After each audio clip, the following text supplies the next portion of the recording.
Buonasera, buonasera. Eccoci in diretta assieme a voi perché vogliamo onorare le vittime della ritirata di Russia partendo dal tempio di Cargnacco. Ci sono in quel tempio migliaia di persone che sono rientrate note e ancora ignote, ma ne parleremo in modo diffuso durante questa diretta. Lo Scrigno, che ha 15 anni di vita, si occupa per la prima volta, ne avevamo fatto accenno altre volte, ma in maniera proprio approfondita su questo argomento. Fra poco al mio posto ci sarà il coro Montenero che ci proporrà dei brani a tema. Io voglio salutare il colonnello Fioretti, buonasera. Buonasera. Buonasera, ed è l'uomo di riferimento, il responsabile di tutti i sacrari del Friuli Venezia Giulia. L'ho conosciuto a Re di Puglia e poi ci siamo ritrovati anche a Cargnacco. Saluto il luogotenente Lepore, che di fatto è l'angelo custode di quello che è il tempio di Cargnacco. Siete tutti e due friulani? Sì. Ebbene sì. Ebbene sì. Di dove, Fioretti? Io sono di Palmanova. Io originario di Gemona, ma abito a San Daniele. Io devo anche ringraziare la sottotenente di vascello del Ministero della Difesa Ebbe Pierini. Abbiamo dialogato in queste settimane proprio per allestire, per rispettare insomma tutti i protocolli che il Ministero dispone, non dico impone. Ci sono delle regole, ve lo dico già. Sono state fatte delle immagini al Tempio e abbiamo omesso, vedrete appunto, appunto, non daremo appunto i nomi, non si vedranno i nomi delle persone che riposano, perché il Ministero insomma ha questa regola e va tutelata, secondo le disposizioni ministeriali, la privacy. Saluto ovviamente il buon Guido Aviani che come al solito mi supporta in questo. Buonasera a tutti. E poi abbiamo il presidente dell'UNIR. Presentemelo tu, Guido. Il presidente dell'UNIR nazionale, Giovanni Soncelli, che ha una caratteristica, al di là di essere presidente nazionale dell'UNIR, è anche figlio di combattente in Russia, decorato con la divisione sforzesca, e nipote di una medaglia d'oro degli alpini caduta durante la ritirata poco prima di Nikolaevka, col battaglione Tirano. E poi andremo anche da lui. E poi abbiamo il sindaco, che saluto, di Pozzuolo, l'assessore, buonasera sindaco, l'assessore Greatti, il capogruppo per Terenzano e Cargnacco, ci eravamo visti quando abbiamo girato le immagini, e c'è anche la nostra Virna di Lenardo che è presente, è qui dal vivo. Saluto anche Cristian Madotto che con lei condivide la rubrica dedicata a Valcanale, Canal del Ferro, veglia su di lei su uno scalino, l'abbiamo messo lì come un grifone, quindi è pronto a rispondere alle nostre domande ed è prezioso perché con le sue immagini arricchisce i contenuti della nostra Virna di Lenardo. Allora, in maniera molto telegrafica, caro Guido Aviani, perché è importante quel tempio?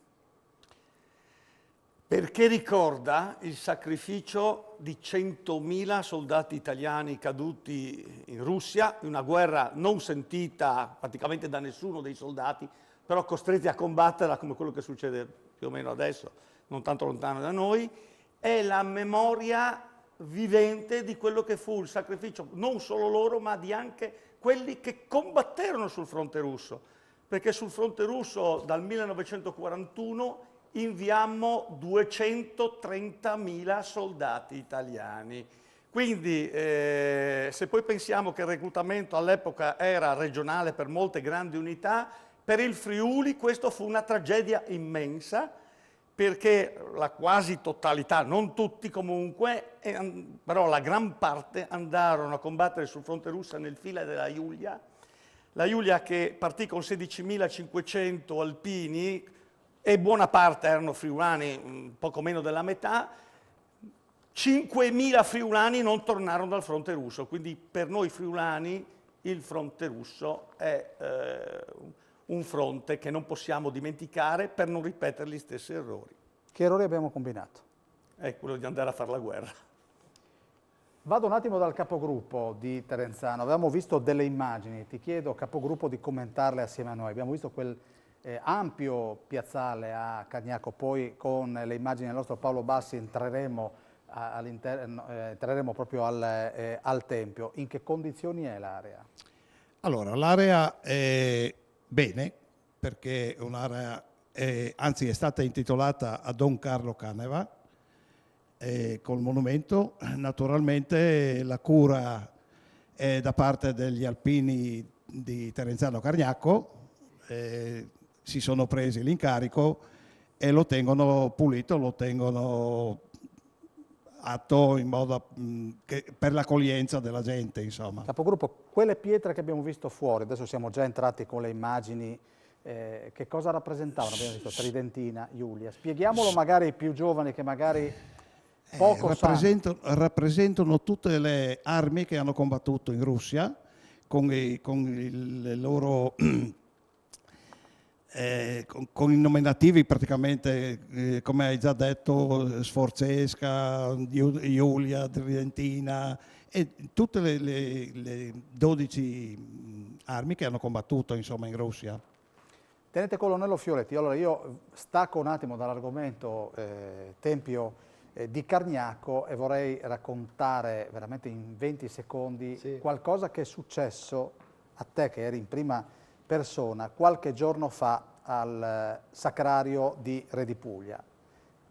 Ho suggerito al nostro Snidero, e saluto Caramaschi che tra l'altro compie gli anni, di confezionare qualcosa pensando a te. Grazie.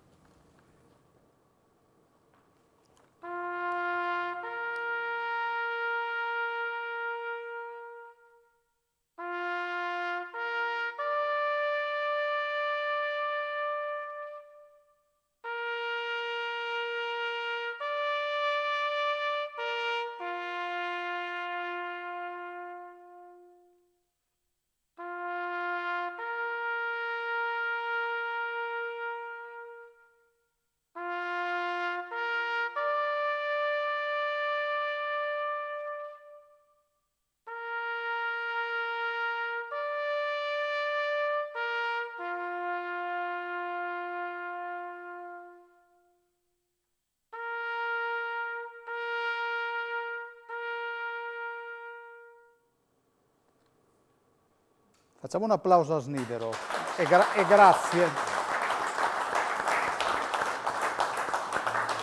Stiamo parlando sempre di Sacrari, però lei per la prima volta, cioè nel senso non per la prima volta, era la prima volta di La Russa. Che cosa è successo quel giorno? No, quel giorno è successo che in 10 minuti è arrivata una bomba d'acqua e ci siamo bagnati tutti, però è stata una grande emozione per tutti quanti, perché col Presidente del Senato ci siamo ritrovati tutti quanti lì, riuniti di fronte ai 100.186 caduti a rendere onore sotto una pioggia battente, ed è stata una gran bella esperienza. Fioretti porta la divisa, ma la portavano anche Sì. alcuni suoi cari. Sì, sì, beh, insomma, gran parte dei miei avi hanno tutti servito la patria, a partire da mio nonno paterno che conobbe la prima guerra mondiale, e proprio qui, venendo da Iesi, in provincia di Ancona, conobbe la nonna che era di Tricesimo, e invece l'altro nonno arrivò nel 26 da caporale a Palmanova, conobbe la mia nonna, da lì nacque la mia mamma. Poi il mio babbo da ufficiale arrivò a Palmanova nel 1955 e da lì, insomma, è partito un po' tutto. Ecco. Dovremmo avere probabilmente anche delle immagini che lei ci ha, eccole qua, grazie alla regia. Sì, questo è mio padre, sì, quello più alto. Siamo nel 1966, grosso modo, ad Asiago. Questo invece è mio nonno nel 1957 a Gaio di Spilimbergo, quello sulla sinistra. Mio nonno era maresciallo, mio papà era un ufficiale. Allora, tenente Colonnello Fioretti, il Tempio di Cargnacco è stato definito la Re di Puglia dell'Armir. A chi venne l'idea di edificare questo ossario e perché è così importante? Ma è dedicato alla Madonna del Conforto, no? Comunque diciamo che fu Don Carlo Caneva quello che diede impulso alla costruzione di questo tempio. Subito dopo la prigionia del 46 fu destinato alla parrocchia di Cargnacco, dove incominciò la raccolta di fondi per erigere questo tempio che venne iniziato il 9 ottobre del 1949 con la deposizione della prima pietra direttamente dal Monte Canin, dal massiccio del Canin, quindi dalle nostre Alpi, e inaugurandolo l'11 settembre del 1955. È importante perché rappresenta la memoria di coloro, come diceva Aviani, la memoria di coloro che sono partiti e non sono più tornati. È un tempio particolare che chiaramente dà un certo tipo di sensazioni e di emozioni.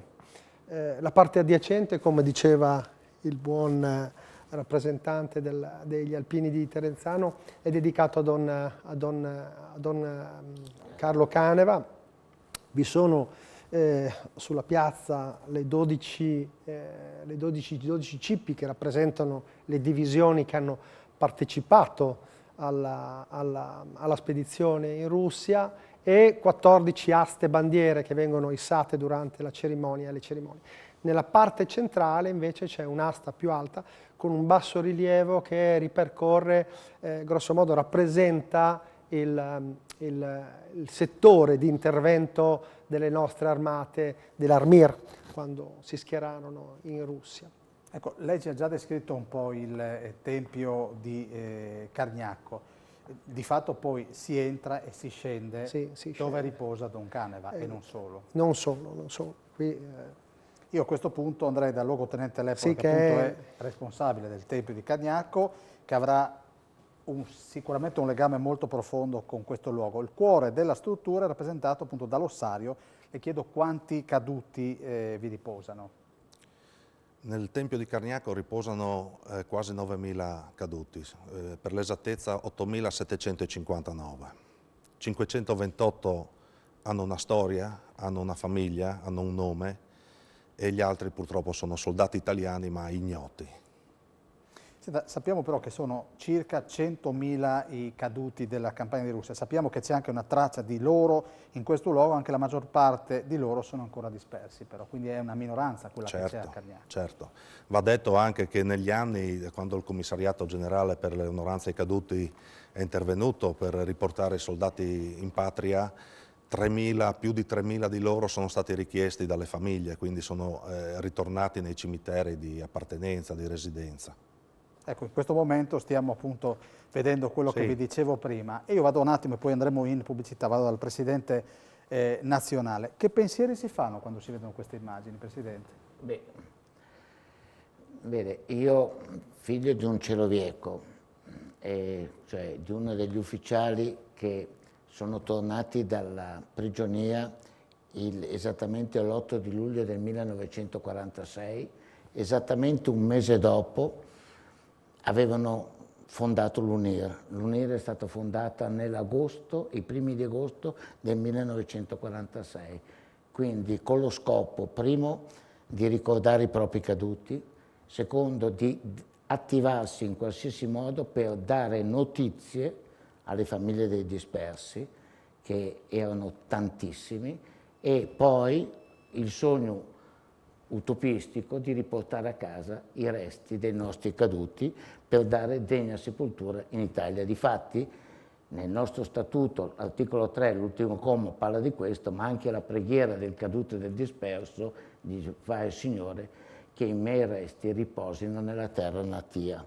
Quindi vedere questa cripta mi commuove molto, anche perché ci sono delle persone che io, tra virgolette, fanno parte un po' della mia vita, tipo ad esempio il capitano Abba del Savoia Cavalleria, il maggiore Alberto Alita Modignani, che era il comandante del Savoia Cavalleria, della famosa carica di Imbuscischi, eccetera, e la cui famiglie hanno voluto che riposassero lì, e difatti a Cargnacco l'ultima volta c'era il figlio Giovan Battista, sono medaglie d'oro entrambi. Non dimentichiamo che ad esempio Silvano Abba, oltre ad essere un grande eroe, è stato anche nel 1936 è stato medaglia di bronzo del pentathlon moderno alle Olimpiadi di Berlino. Quindi per me è un'ultima cosa è che il sogno di mia nonna era quello di poter vedere suo figlio ritornare a casa, e quindi vedere i resti di Cagnacco nella cripta è un po' pensare a quelli che a casa non sono tornati. Presidente, ci fermiamo, andiamo in pubblicità e subito dopo la pausa troveremo qui il Coro Montenero.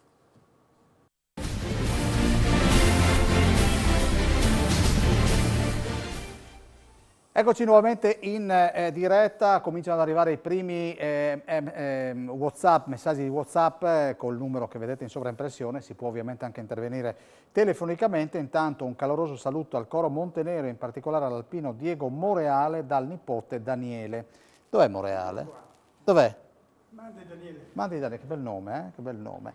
E auguri a Sandra Merlino di Tricesimo da parte del marito Roby Tiezza e da Simone, da tutte le persone che gli vogliono bene. A questo punto io andrei con due brani di questo coro, che è sul ponte di Perati, e chiedo a Guido di giusto un accenno, e poi da Udin siamo partiti. Classici. Sì, sì, perché quando la Giulia partì dall'asse ferroviario Udine-Gorizia nell'agosto del 1942, i reduci, i ragazzi che avevano combattuto sul fronte greco-albanese avevano una canzone per ricordare i loro compagni morti. Quindi è una di quelle canzoni, brani cantati sulle tradotte che partivano per il fronte russo. Invece i giovani della classe 21 e 22 per loro era un'avventura, ma i vecchi avevano detto la guerra è una cosa brutta, ragazzi. Avevano visto lontano. Andiamo allora con sul ponte di Perati, a seguire da Udin siamo partiti.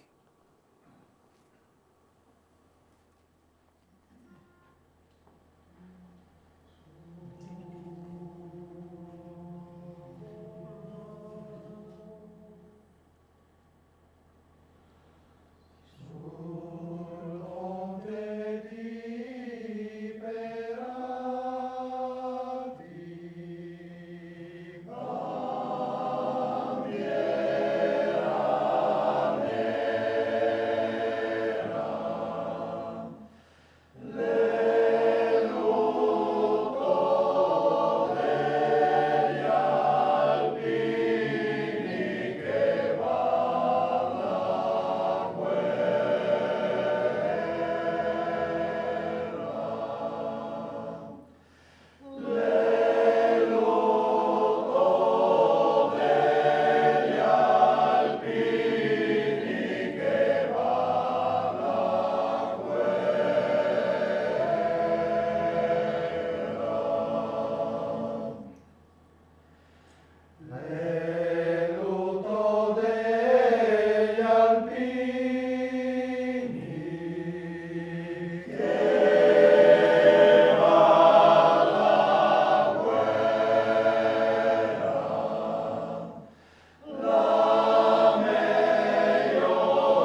Molto bene, grazie al coro diretto da Davide Giacuzzo.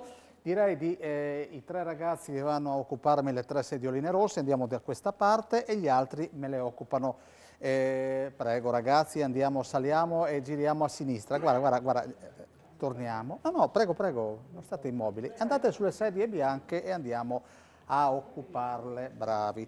Allora, nel frattempo sono arrivati dei messaggi.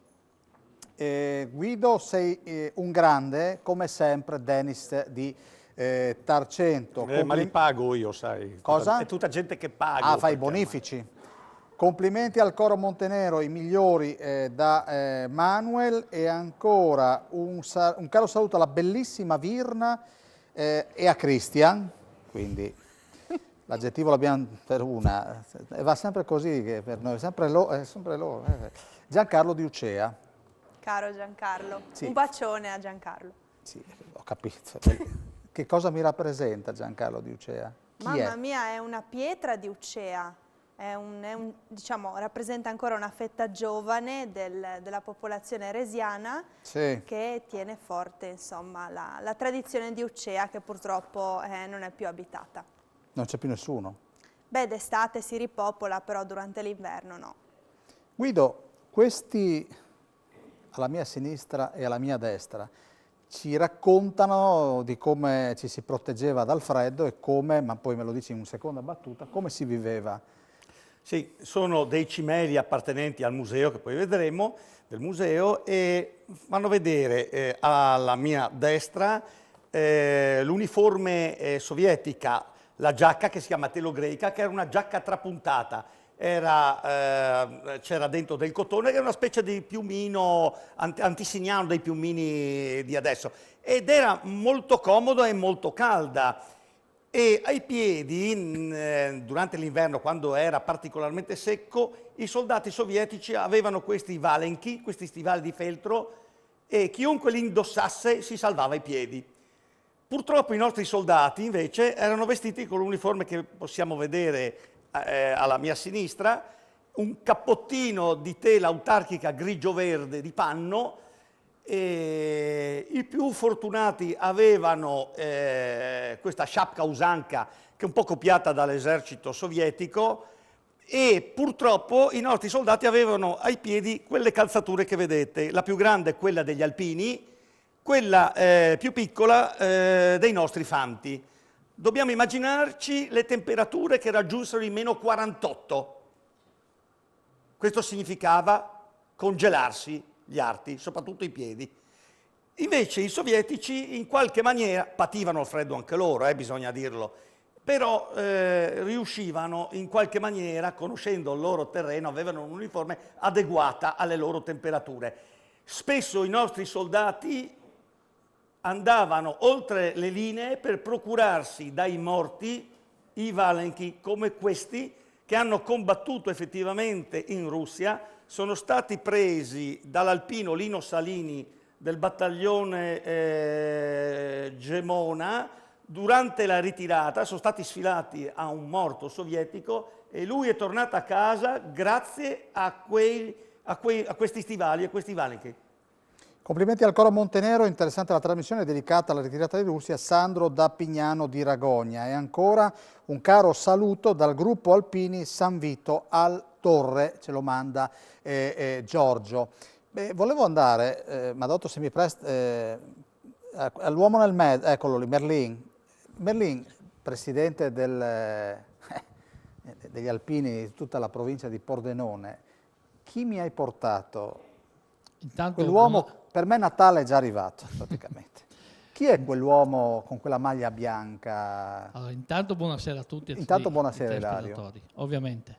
Ti faccio i complimenti per la trasmissione perché al giorno d'oggi non tutti parlano di Russia, parlano di ritirata di Russia. Io dico sempre che noi alpini sembriamo anacronistici, ma forse siamo più moderni di tutti gli altri. Ti ho portato il regalo di Natale, no? Ti ho portato il nostro poeta. Io dico sempre che qua abbiamo il capogruppo di Cordovado, a Cordovado si è fermato Ippolito Nievo, a Morsano si è fermato Gianni Celotto, ognuno al suo. Comunque ecco, ti ho portato Gianni perché so che è un amico dello Scrigno, è già venuto qua più volte. Quindi... Siccome Nievo diceva che il Friuli era il compendio dell'universo, il buon Celotti, che cosa potrebbe essere? Morsano è il compendio dell'universo, Celotti. San Paolo. Chiedo scusa, che è una frazione, ma sì. Celotti, allora, tu ce l'hai lì pronta? Cosa? Hai una poesia? Ho qualcosetta. Ma quanto dura? Un'ora e un quarto? No, mi hai detto sempre corto, stretto, sì. Stretto. Ero stretta, corta. Guarda, dopo la pubblicità vi ritrovate Celotti. Pensate che prima serata con Celotti, quindi vale il biglietto della trasmissione Celotti. A tra poco. Farò il possibile.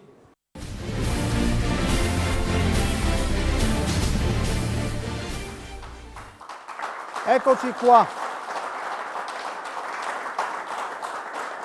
Ora, grazie che cominciate a tenerci alti con la tensione, visto che stanno arrivando tanti messaggi per il mitico Guido Aviani, Fuarce Cividat da Michele Ibba.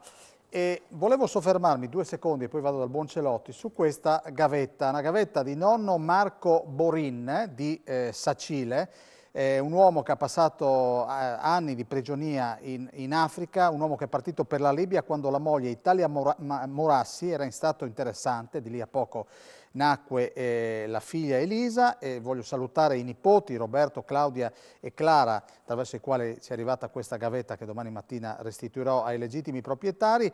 Marco Borin ha perso, e per questo lo abbiamo inserito in trasmissione, un fratello che si chiamava Natalino, era un alpino e risulta disperso in Russia. Quel Borin che sulla gavetta con un coltellino aveva inciso la data, pensate, non so se si può apprezzare da casa, aveva inciso la data di inizio e fine prigionia, salutava la mamma, ha quasi scritto una lettera d'amore a fatica con questo coltellino, un saluto alla mamma, e invocava l'aiuto di Dio. Marco Borin è morto il 1° maggio 2005 e faceva parte dell'artiglieria campale, quindi su questa gavetta c'è scritto ad esempio 7 maggio 45 e ancora fine prigionia 28 marzo 46. Tutti questi disegni e queste scritte le ha incise il buon Marco Borin, che è lassù e ci guarda dall'alto. Allora Celotti, che cos'hai tra le mani? Ah, un fogliettino, sì. Perché io, sa, la memoria è corta e ciò che scrivo non mi tengo in mente, mi tocca sempre rileggere. Sì, non farmi una premessa di un'ora però. Ho qualcosa in tema per stasera. Sì, e leggimela allora, caro. Devo stare seduto o vengo da lei? Guarda, se vuoi puoi venire anche al mio fianco, che sai che avrei bisogno di aiuto forse. Avrei bisogno di aiuto. Guarda, mi viene naturale. Vieni, vieni. Ah, l'aiuto, ho capito. Sì, sì, pensavo che... Perché deambuli bene, dopo... Merlin, lo vedo in... questo è... Ma guardalo, è un fiore. Vai, vai. E no con la premessa però, amico mio. Cos'è? La ritirata? La ritirata. Vai. Questa è ritirata. Guarda, sulle tue parole la regia le decora con delle immagini che il buon Aviani ci ha fornito. Ocio, Grazie, Viani. Prego. La scura mannaia segue passo passo con intensa e mortale paura, pronta a macchiare di neve di rosso colore. Le pallottole sibilanti con il tonfo contatto non ferma il coraggio, non manca il dovere, ma diminuisce l'energica spinta che poi piano si allenta. Impacciati, barcolanti, i soldati come automi, con un solo pensiero, uscire dalla trappola mortale, ghiacciata.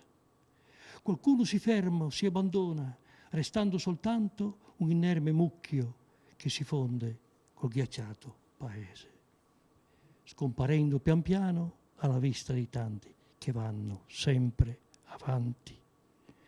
Passi sempre più lenti, pregando, imprecando, andando incontro agli eventi.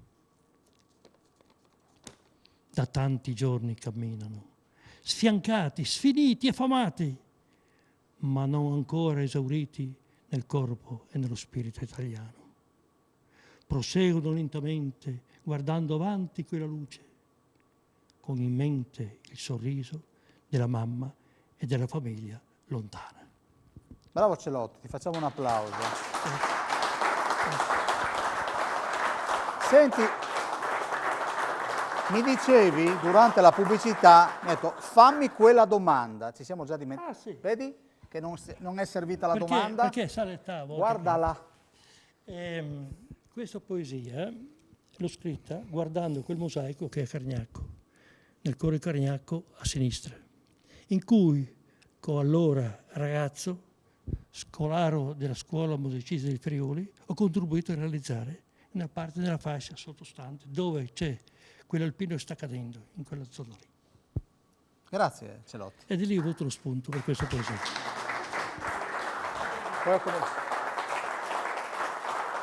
Colonnello Fioretti, bisogna fare un ringraziamento. A chi? Beh, sicuramente a coloro che solitamente gestiscono tutto questo apparato, l'apparato della memoria, quindi il Commissariato Generale per l'Onoranza dei Caduti, con a capo al vertice il generale di Corpo d'Armata Gualtiero Mario De Cicco, che dipende direttamente dal Ministero della Difesa e che quindi, diciamo, con questo lavoro tutelano la memoria di coloro che ci hanno lasciato e che devono essere ricordati sempre. Presidente, poi vado dal sindaco e dall'assessore Greati di Pozzuolo. Nelle scuole, secondo lei, su questi argomenti si fa o si potrebbe fare un qualcosina in più? Io esprimo il mio parere personale che l'Italia ha sempre molta poca memoria. Gli italiani non hanno memoria e non hanno molto culto del passato e questo in questo momento, a mio modesto avviso, è molto grave, perché noi che siamo figli legati a quella tragedia, eroica tragedia della campagna di Russia, conosciamo la crudeltà della guerra e siamo i primi ad apprezzare la pace. E quindi tant'è vero che sul tempio di Cargnacco c'è scritto pace. Quindi solo conoscendo la guerra e la sua crudeltà l'uomo può amare la pace e a noi duole personalmente, tutti noi, che in questo momento, in quei luoghi che sono il Donetsk, il Donbass fino al Don, ancora adesso si muoia, come sono morti allora nel 1941-42, gennaio del 43, gli italiani. Quindi io penso che si dovrebbe fare di più perché i giovani conoscano il nostro passato, la nostra storia, per arrivare quindi a combattere veramente la guerra apprezzando la pace. Guido, stiamo vedendo, e vorrei salutare anche un giovane che è alle tue spalle e che abbiamo intervistato nel nostro telegiornale per parlare del museo. Sì. Che viaggio è? Virna entra in quel museo. Con che nozioni esce? Sì, allora intanto c'è da dire che il museo è nato, avevo proposto ancora a Don Carlo Caneva di fare questo museo con l'allora sovrintendente al Tempio, che era Luigi Grossi, che era reduce della Tridentina, aveva combattuto a Nikolaevka, ferito e medaglia d'argento. Poi con Don Carlo, poi è scomparso di lì a poco, ed ecco che nel 93 è nato un embrione di questo museo, perché la ex chiesa sconsacrata poteva avere dei locali, ci siamo adattati ai locali, il museo poi ha avuto varie vicissitudini fino al 2007, quando con Luigi Casale, che è stato presidente dell'Unione, carissimo amico, lo abbiamo tenuto in vita in qualche maniera. Poi ci sono stati i lavori di ristrutturazione da parte del Comune e nel 2018 è stato consegnato e adesso poi è stato sistemato.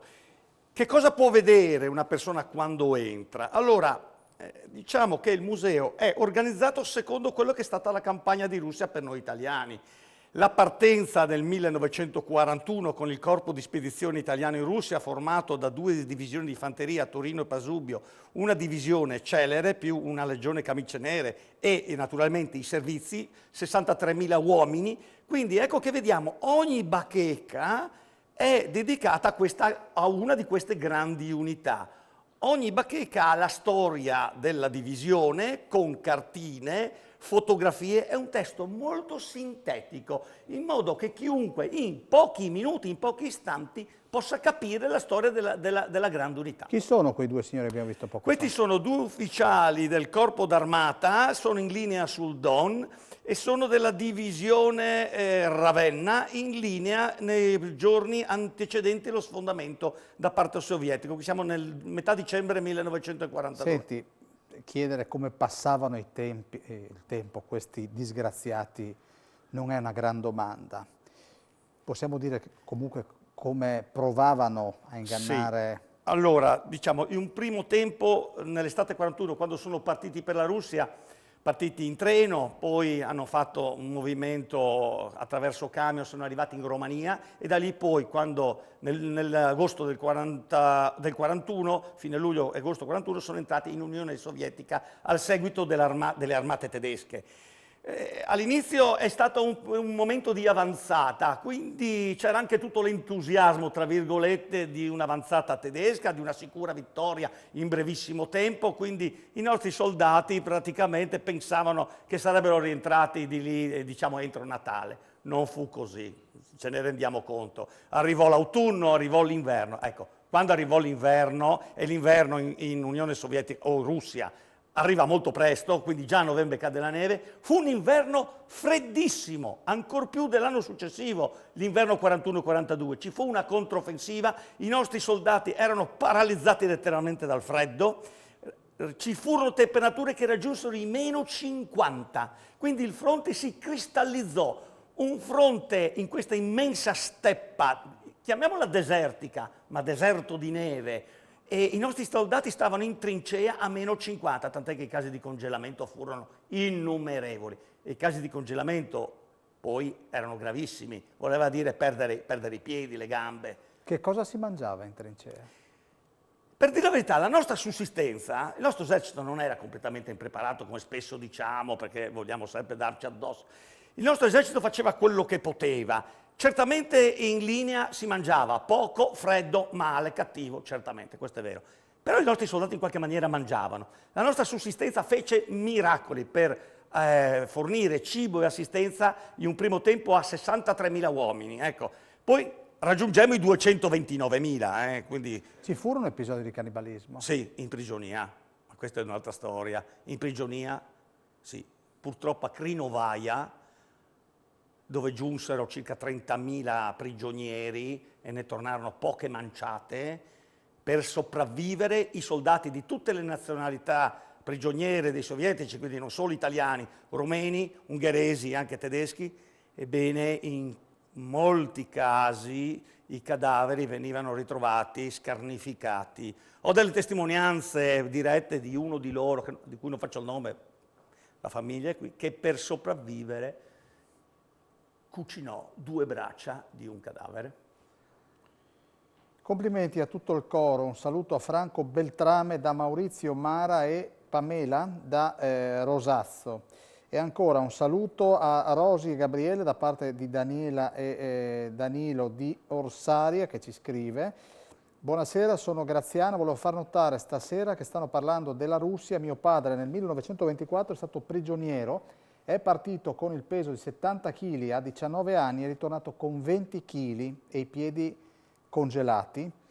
È deceduto a 84 anni, sempre con i piedi blu a volte, non riusciva neppure a camminare. E buona serata. Le chiedo, Graziana, se vuole, visto che c'è il numero in sovraimpressione, può intervenire in diretta e magari possiamo dialogare un attimo. E ancora, mandi Roberto dai tuoi amici di Chiargnà.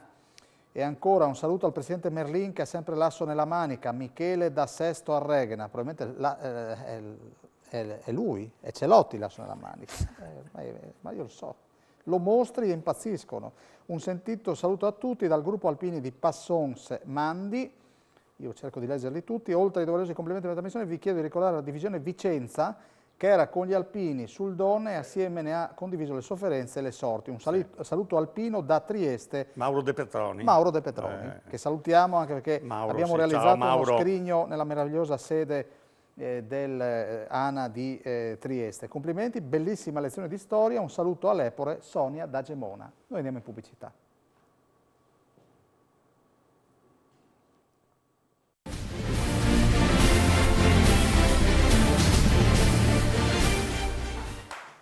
Eccoci qua.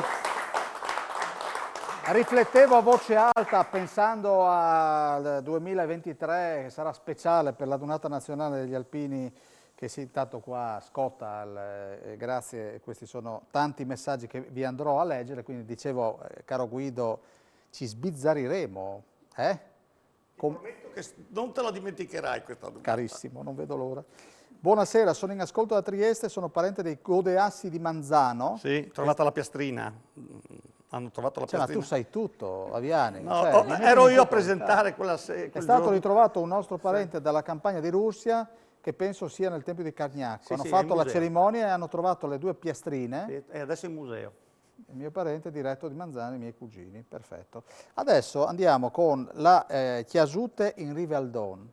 Perché è speciale? Sì, questa è speciale per me doppiamente perché parla del battaglione Cividale che è stato in linea sul Don dal 28 di ottobre del 42 fino al 18 dicembre, quando si è spostato, e durante la notte una squadra di esploratori della 16ª compagnia, che erano quasi tutti di Faedis tra l'altro, una squadra faedese, passava la notte in riva al Don in una casetta che era una specie di punto di osservazione e questo punto di osservazione serviva per scoraggiare pattuglie nemiche che si infiltrassero, attraversassero il Don, si infiltrassero nel nostro schieramento. E ogni volta che sparavano un colpo di fucile dall'altra parte loro rispondevano con una raffica di fucile mitragliatore.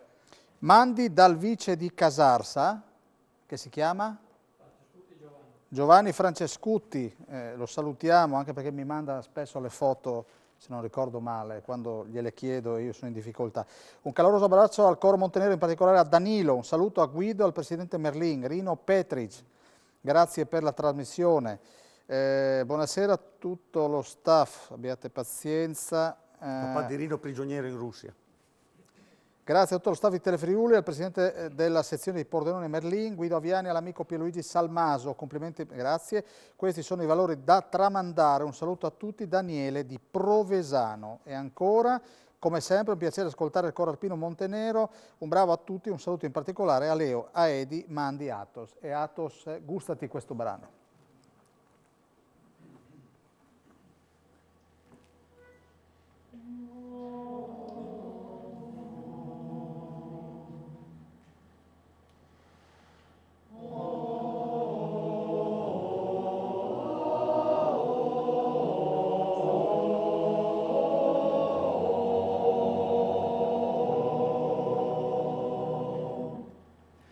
E le squadre esploratori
Molto bene. Ragazzi, adesso un po' come le frecce tricolori, ecco, ho imparato la telecamera, disponetevi come prima. Bravi ragazzi. È la stessa cosa di prima, carissimi. Lì in fondo a sinistra. In fondo a sinistra, grazie per la trasmissione, un saluto a tutti gli alpini friulani, Carlo Cremon, vice capogruppo alpini Aviano e partecipante alla Marcia della Memoria del Don a Nikolaevka nel 2020. Allora, il microfono, dove l'ho lasciato io? Chi è questo signore, Merlin, che parla di questa Marcia del 2020? Sì, nel 2000... Solo se ti alzi così agevoliamo la regia, grazie. Sì. No, se ti alzi in piedi. Ah. Sì. Nel 2020 un gruppo di alpini hanno organizzato questa marcia che praticamente hanno ripercorso le orme della ritirata di Russia per onorare e ricordare quell'avvenimento. Un caro saluto a tutti, in particolare a Virna e Christian da parte della loro guida turistica di fiducia, Patrizia. Buona serata a voi tutti, grazie a Guido Aviani, le 2 serate al campo Scuola di Tramonti sono state veramente commoventi. Mandi, se Dio vuole ci incontreremo a Udine da Bruna, ci mancherebbe altro, Dio vuole come, e non solo Dio. Bravo Salmaso, ci vediamo a Udine dai tuoi Fra. Io vado dal sindaco di Pozzuolo, sindaco solo se, grazie mille, che cosa significa avere sul territorio un tempio della memoria come questo? È una cosa unica, perché Pozzuolo con Cargnacco, con questo tempio, con questa volontà di Don Carlo Caneva di portare i resti dei nostri morti in Russia, è una cosa unica e che ci porta, diciamo, da tutta Italia, vengono ogni anno a trovarli, ed è veramente una cosa che veramente noi continuiamo a sostenere in tutti i modi. Abbiamo fatto, appunto, messo a posto il museo, abbiamo creato una casa della comunità per dare un po' di accoglienza quando vengono. Insomma, cerchiamo di dare diciamo, continuità a questa iniziativa, perché insomma bisogna che la memoria non vada persa. Senta, di fatto ci sono i libri di storia, ma credo che una visita, ribadisco, importante leggere, ma lì tocchi con mano la sofferenza. Sì. certamente, perché questa cosa qui non è stata tanto elogiata nei libri di storia, poi sì, ovviamente è evidente perché, no? Perché c'era appunto il fascismo, quella volta c'era praticamente questa guerra che è stata, e quindi c'è un trattamento diverso di questa da altri, e quello non è giusto, perché secondo me sono morti per la patria come tutti gli altri. Questo è un messaggio che deve... E questo secondo me va trasmesso ai ragazzi, invece viene, siccome la storia è scritta un po' non sulla sinistra, no? Su chi ha vinto, insomma, non dà vero onore a queste persone, a questi eroi che sono, diciamo, morti per la nostra libertà. Assessore, il sindaco parlava di trasmettere questi valori. Credo che le amministrazioni comunali in questo momento non si annoino, ma che lavoro state facendo e dove vorreste mettere mano? Beh, allora, innanzitutto noi abbiamo una grande passione, come pure ce l'hanno coloro i quali, diciamo, lavorano attivamente in questo settore. Siamo attivamente coinvolti con il Onor Caduti, quindi con il tenente colonnello Fioretti, con il luogotenente Lepore che è sempre presente a Cargnacco. Aviani, Guido, è praticamente una punta di diamante, sì. Anche perché lui è sempre presente, ci sentiamo regolarmente anche per quando lui modifica o comunque allestisce le parti del museo, mi chiama per vedere. E quello che noi notiamo come amministrazione è la grande passione che c'è da parte di tutti e noi non possiamo far altro che assecondare questa passione, perché è fondamentale il ricordo e la memoria di questi eventi rappresentati appunto nel Tempio di Cargnacco e nel museo con i cimeli, con diciamo così le rappresentazioni che possiamo avere. Un grande lavoro è stato fatto anche a favore delle scuole che sono presenti e che vengono accompagnate dal luogotenente e da Aviani, dove si ripercorre appunto questa storia raccontata in maniera veritiera, ma soprattutto raccontata col cuore e con la passione diciamo così, di quello che è accaduto realmente. Negli stessi mosaici viene rappresentato questo e quindi per noi è una cosa importantissima che deve essere comunque alimentata e deve essere portata avanti e tenuta alta. Grazie. Grazie Assessore. Buonasera a tutto lo staff. Allora, scusate, il saluto va anche a Roberto De Caro, sempre ci scrive Daniele di Provesano, e al capogruppo di Spilimbergo mio cugino Marco Nardo, mandi Daniele appunto di Provesano. Noi adesso andiamo, bella serata alpina, bravi, un saluto a Ilario e Guido da Alessio Tondone e a tutti voi. Mandi, pubblicità.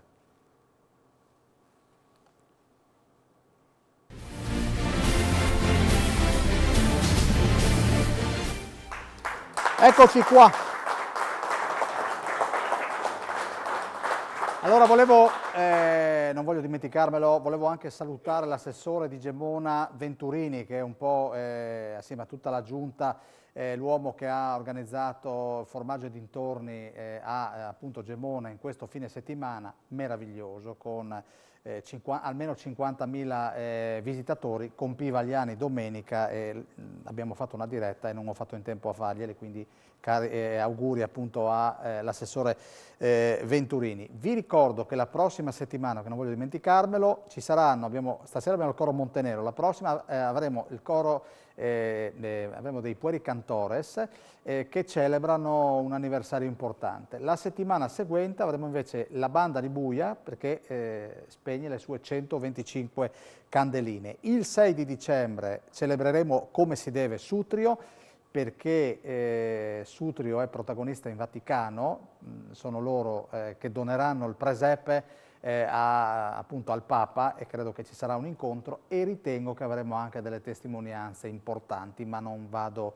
oltre. E a seguire il 13, così se avete qualche spunto, avete la mia email in sovraimpressione, io sapete che sono sempre molto aperto, avremo Claudio De Lucchi, scusate, maestro presepista con i suoi allievi, e il 20 gran puntata di Natale. Però a questo punto io vorrei andare un attimo dalla Virna di Lenardo, che è qui tra noi, non mandiamo il contributo, i 3-4 minuti nei quali lei ci parla di Valcanale, Canale del Ferro, e ti chiedo da dove parte l'idea di fare, diciamo che l'abbiamo concordata assieme, ma quanto c'è da raccontare di quei luoghi? Ah, tantissimo. L'idea è appunto quella di dare voce alla Valcanale, Canale del Ferro, quindi il lato, diciamo, est delle montagne della nostra regione, che è ricco di vallate, di realtà piccoline che però hanno veramente tanta storia e tanti piccoli aneddoti, quindi l'idea è proprio quella di dare voce a questi territori e raccontare non soltanto la storia, ma anche quelli che sono gli aneddoti della tradizione e anche la vita di tutti i giorni, la vita in montagna. Ecco, le genti di quei luoghi, nel momento in cui vai a fare delle domande, a indagare appunto su quelle aree, come reagisce? Ma ti dirò, ho trovato veramente tanto consenso, tanta voglia di raccontare e di raccontarsi, e questo fa molto piacere, anche perché io stessa rappresento una di queste realtà, che è la Valresia, per cui insomma c'è tanto e la gente ha voglia di mostrare il proprio territorio, lo fa veramente con amore, infatti si illuminano gli occhi quando raccontano e questo è bellissimo. Pochi. Sempre di meno in quelle aree. Sì, però ti dirò, Daniele, mi fa piacere, ci sono diversi giovani, come io d'altronde, che hanno vissuto diciamo, nelle aree più popolate, come può essere la provincia di Udine, insomma i paesi circostanti, e che a 20 anni, più o meno 22-23 anni, finiti gli studi, decidono di raggiungere le località di origine, di cui sono poi originari i genitori, i nonni, piuttosto che, e di vivere in montagna. Dove siamo qui? Qui stiamo visitando assieme alla guida turistica Patrizia Crespi, che salutiamo, che ci ha scritto il messaggio prima, la ghiacciaia di Resiutta.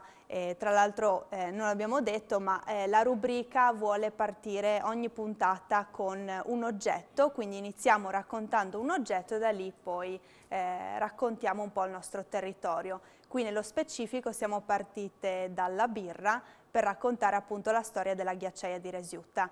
È importantissimo il contributo di Patrizia Crespi, che insomma ha tutta l'esperienza e il titolo per poterci raccontare anche fatti storici più specifici e precisi. Qui invece siamo a Dogna, nel comune di Dogna. Abbiamo intervistato il sindaco, che è poco più che trentenne, Simone Peruzzi, che salutiamo, e ci ha parlato di un bellissimo progetto che è stato sviluppato appunto nel suo comune negli ultimi anni per valorizzare quelli che sono stati i ritrovamenti del bobosauro. Quindi...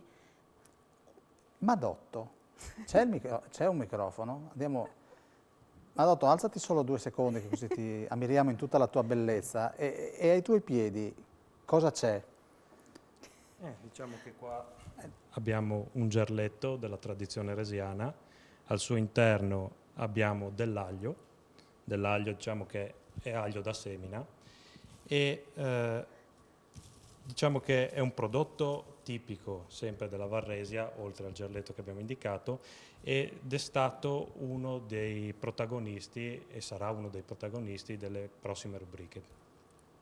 Il Madotto, vedete che per me è una conquista farlo parlare, perché lui fa le riprese, ha un certo sta tipo nel backstage, Diciamo lui, che, sì. oltre a fare il grifone, faccio anche il ruolo di tecnico. Tecnico. Sai, quello un po' che fa le riprese, dopo mostra i contenuti e gli viene detto sì, non sono tanto belli, sono da rifare. Non so perché, ma ho un sospetto, mi porta verso una che ha una giacca bianca. Ma senti, cioè, siete assieme da una vita, è esigente. Diciamo che sui contenuti multimediali sì. Ho capito. Oh, ma adesso è un po' invecchiata, è un po' meno acidina, è andata un po' più dolce? Sì, dai, un pochettino. Tu puoi parlare, tra l'altro, della tua esperienza. Le immagini che abbiamo visto col drone le hai fatte tu? Sì, esatto.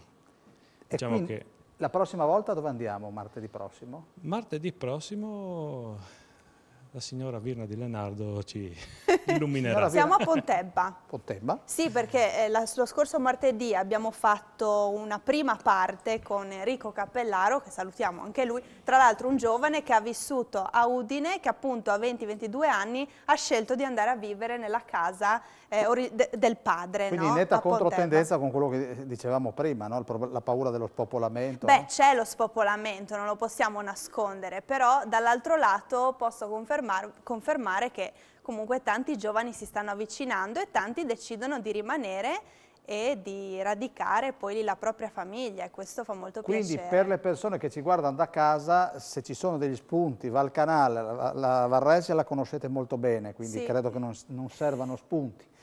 Ma però in altre aree ben volentieri. Scrivete pure, io giro la segnalazione alla Virna. Splendida e interessante trasmissione, illuminante come sempre, illuminante Aviani. Un saluto a Roberto e al nostro presidente Ilario Merlin, Sergio Frondaroli, capogruppo di Pinzano al Tagliamento. E ancora, bella e interessante puntata, un caro saluto all'amico Merlin da Adriano e Sara Bagnarola, mandi. E ancora, complimenti per questa trasmissione dedicata agli alpini da parte del gruppo ANA di Tavagnacco, un saluto particolare al grande Aviani.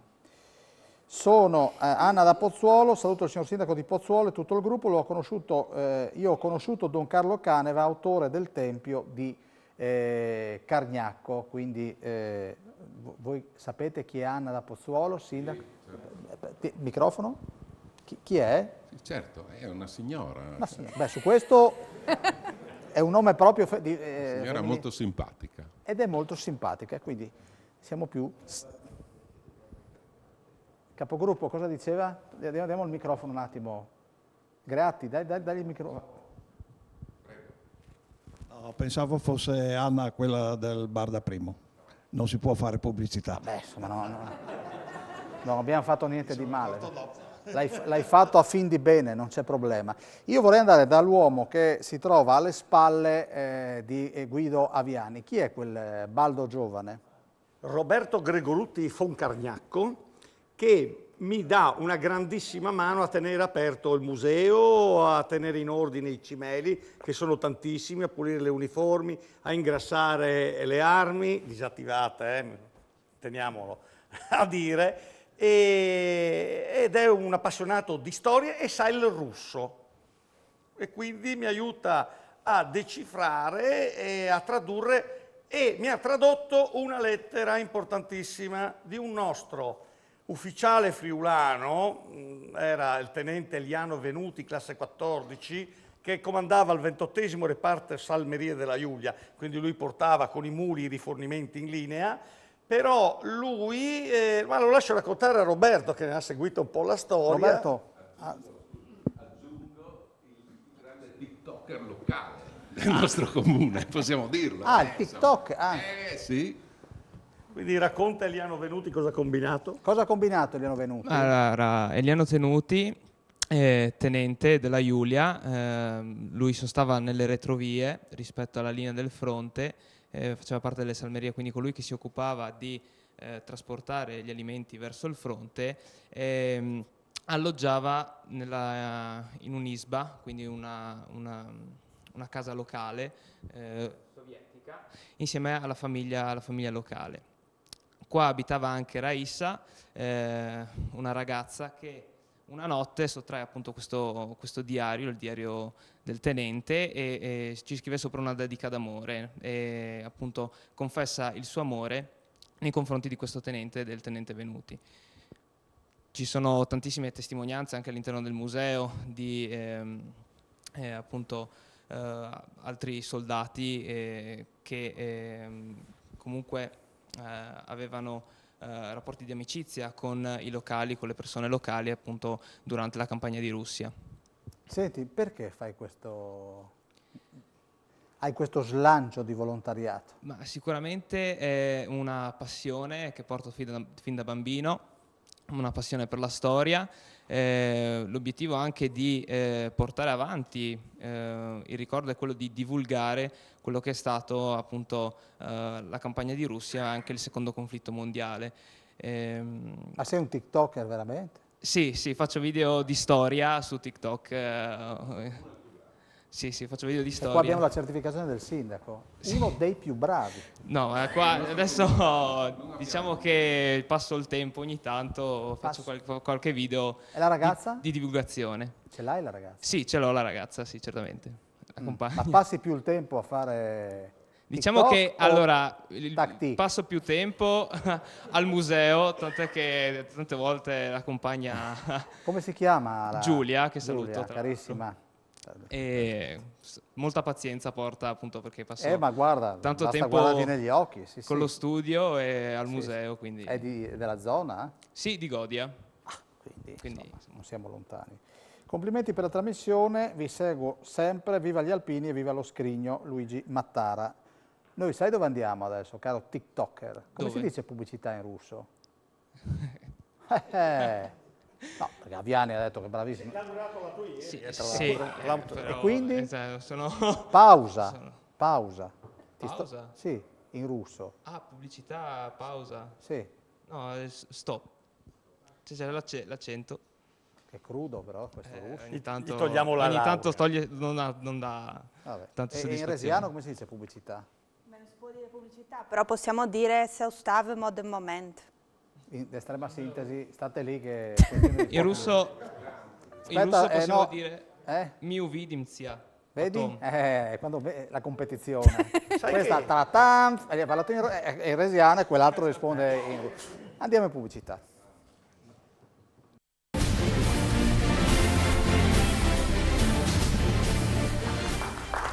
Molto bene. Andiamo con il quarto brano, Val Alpin sull'alte cime. Andiamo col coro Montenero.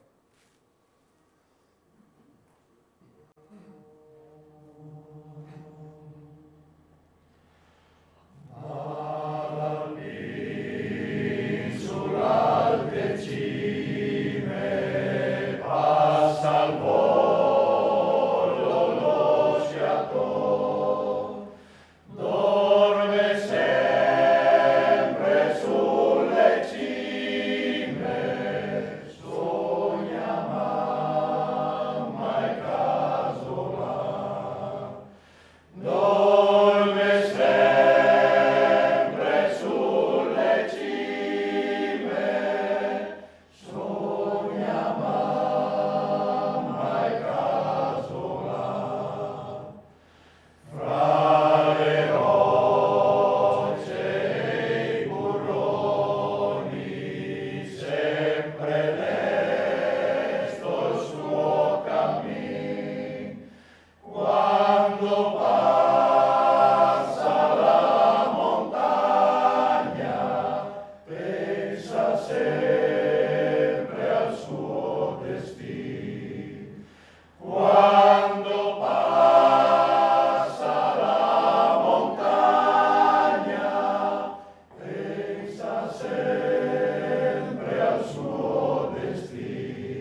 Grazie al coro Montenero che si accomoda come al solito in fondo a sinistra, ormai è diventato un tormentone, quindi... Guido, che cosa hai tra le mani?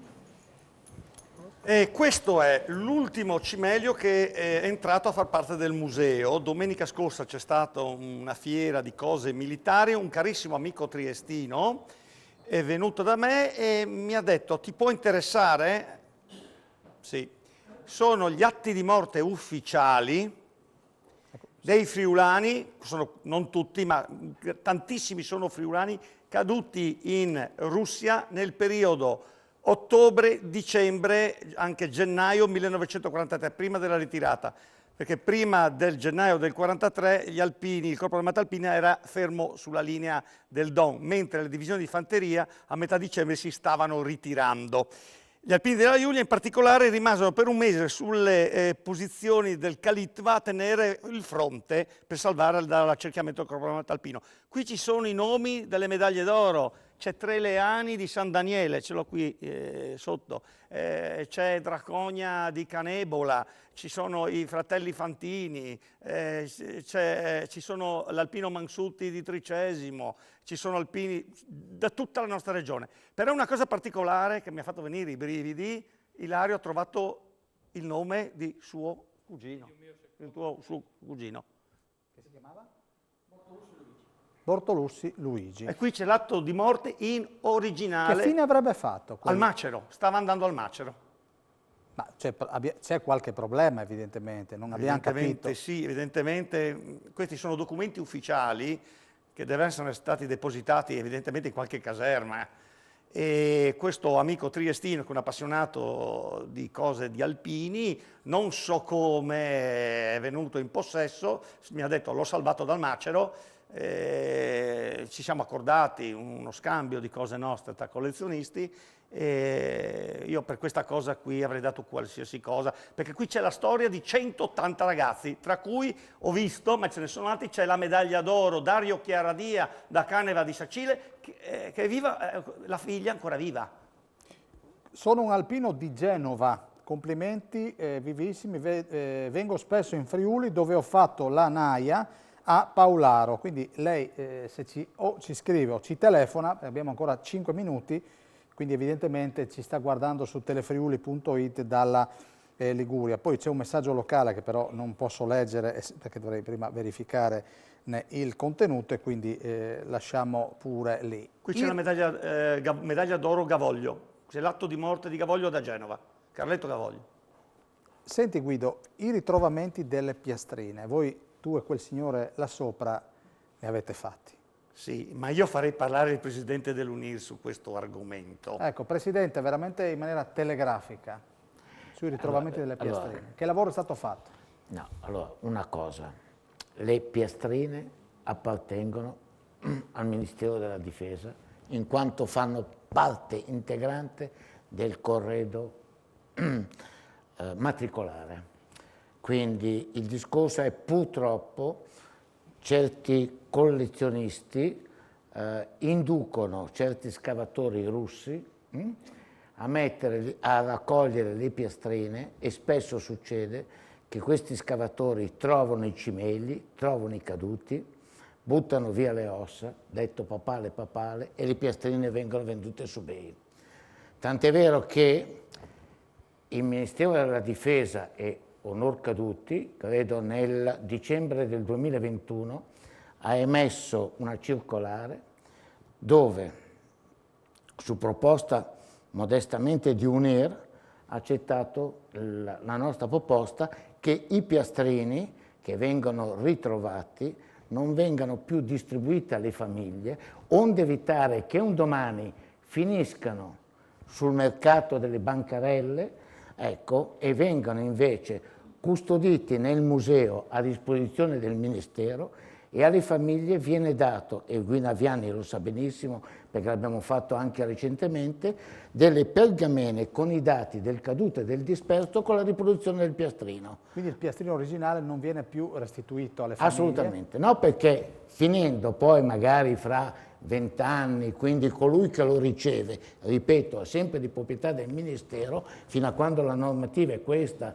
e questo, ok, finirà prima o poi sulle bancarelle, e questo non lo vogliamo, non lo vogliamo. Guido? Purtroppo il problema delle piastrine è un problema grosso e sono da anni che dalla ex Unione Sovietica effettivamente escono su eBay queste piastrine. C'è un caso abbastanza singolare, quello di Giuseppe Liani. Giuseppe Liani aveva scritto un libro in ricordo di suo, l'ho conosciuto, lo conosci Giuseppe? Corrado. Ecco, Corrado Liani. Corrado Liani che è il nipote. Sì, Cammino al tagliamento. Cammino al tagliamento, che ti saluta, mi ha detto, non ha potuto venire stasera. E lui aveva scritto un libro sulla storia di suo zio, perché aveva fatto un diario. Appena finito il libro esce su eBay la piastrina in vendita, mi chiama e mi dice: ma Guido, sarà falsa questa piastrina? L'ho guardata, no, perché i dati non possono saperli e poi è difficile contraffare, è impossibile, devi avere un macchinario. Comunque, fatto si è che in una maniera che ha dell'incredibile è riuscita ad averla come? Perché a un certo punto questo collezionista, scavatore, recuperante russo si era infastidito dell'atteggiamento che avevamo nei confronti di noi italiani e di loro, e allora questo aveva la badante del papà Corrado, che era russa o ucraina, ed è riuscito a mettersi in contatto. Questo gliel'ha inviata a casa sua in Russia, se l'è messa poi il figlio della badante in tasca e gliel'ha portata a casa. Quindi lui ha scritto un libro, che è la seconda edizione, che dice: mamma, non sono tornato, ma la piastrina sì. Grazie a Viani. Noi abbiamo esaurito il tempo, mi scrive da Genova questo signore che ha fatto la naia a Paolaro: il mio gruppo di Genova Centro è intitolato proprio a Gavoglio, quindi l'ha scritto Carletto Gavoglio, caduto la sera del 5 gennaio 1943, quota 176, quota Cividale. Comandava il secondo plotone. È bravissimo. È presidente, io me lo tengo stretto il buon Aviani. Anche una bella memoria. Un enorme saluto al presidente, al mitico Guido. Tante ne dicono, ma ne hanno fatte molte di più per il nostro paese, specie fuori dall'Italia. Firmato il Condor. Chi è il Condor? Ilario, vai. Avete il microfono? Ilario. 50 secondi? Sì, no, è un ragazzo della sezione di Pordenone che si dà molto da fare. Salutiamo il Condor. Battaglione Gemona, se non ricordo bene. Simone. Grazie a tutti, grazie al nostro regista Francesco Snidero, Paolo Bassi e la nostra, aiutatemi, Chiara Miscoria. Grazie di cuore, grazie Colonnello Fioretti, grazie al luogotenente, grazie al Presidente Nazionale dell'UNIRE, rappresentanti dell'amministrazione comunale di Pozzuolo, a tutti gli alpini presenti, grazie alla nostra curatrice della rubrica dal Canale del Ferro, grazie Madotto, sempre vicino, grazie a Viani, noi ci vediamo la prossima settimana, ovviamente qui avremo un coro di piccolissimi perché vogliamo celebrare i Pueri Cantores. Grazie e buonanotte a tutti, facciamoci un applauso.